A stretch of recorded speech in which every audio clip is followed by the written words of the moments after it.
His name is Mark Watney, and he studies botany. He was stranded on Mars where there ain't no cars. He grew potatoes with his own poop. Yeah, that threw NASA for a loop. Things were looking good, and he thought he might make it back to town, but then the water reclaimer started acting funkier than James Brown. NASA sent out a probe with emergency supplies, but right after launch, that probe went boom. Great news, Mark. You're about to meet your doom. Just as things were looking hopeless, China agreed to help out. They said, "Hey, NASA, don't pout." Mark's old crew decided to turn around once they heard that Mark was found. Pretty soon, Mark is saved and his path home is pretty well paved. He's so relieved to see another human and taste a spice other than cumin. How he was able to stay sane will always be a mystery, but Mark's journey will definitely go down in history.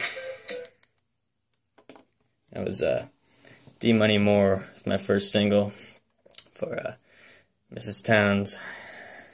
That one's for you. Give me 100. So what we're going to do now is we're going to go line by line, and we're going to talk about the significance of each line and how it relates to this story, The Martian. So opening line, his name is Mark Watney, and he studies botany. Main character, his name is Mark Watney, and he was a botanist who was also an astronaut. Weird combo. Next line, he was stranded on Mars where there ain't no cars. They had an expedition to Mars, and his crewmates thought he was dead, so they left.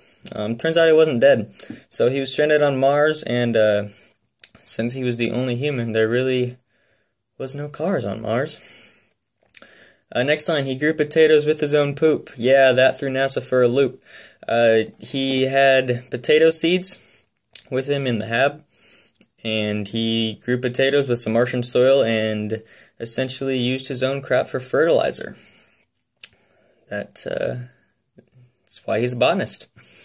Next line, things were looking good, and he thought he might make it back to town, but then the water reclaimer started acting funkier than James Brown. NASA, they had gotten into contact with Mark. They knew he was alive. They were going to send out a crew to come rescue him. Things were looking good. He was going to be able to survive that long. But then the water reclaimer, which sucks all of the moisture out of the air to create water that you can drink, started having some problems.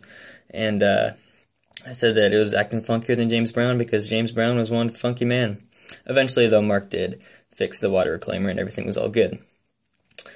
But in the meantime, he was going to run out of supplies, run out of food, which is why the next line, NASA sent out a probe with emergency supplies, but right after launch, that probe went boom. Great news, Mark, you're about to meet your doom.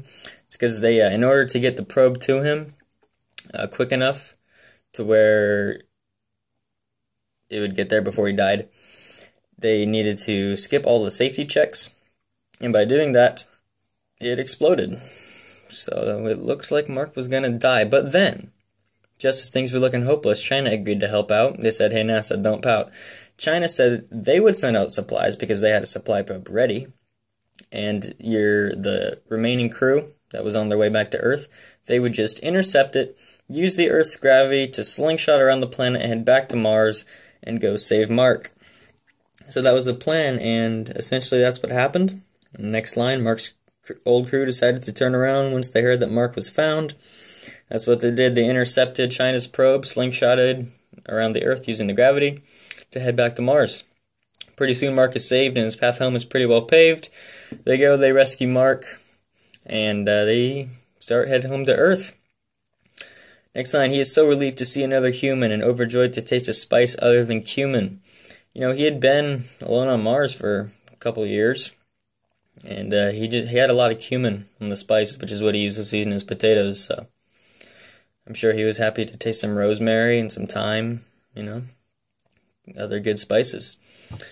Final line, how he was able to stay sane will always be a mystery, but Mark's journey will definitely go down in history. So this is based off of a true story. Mark Watney is completely real, and his journey will go down in history. Thank you very much for this 100% Miss Townes. I hope you enjoyed.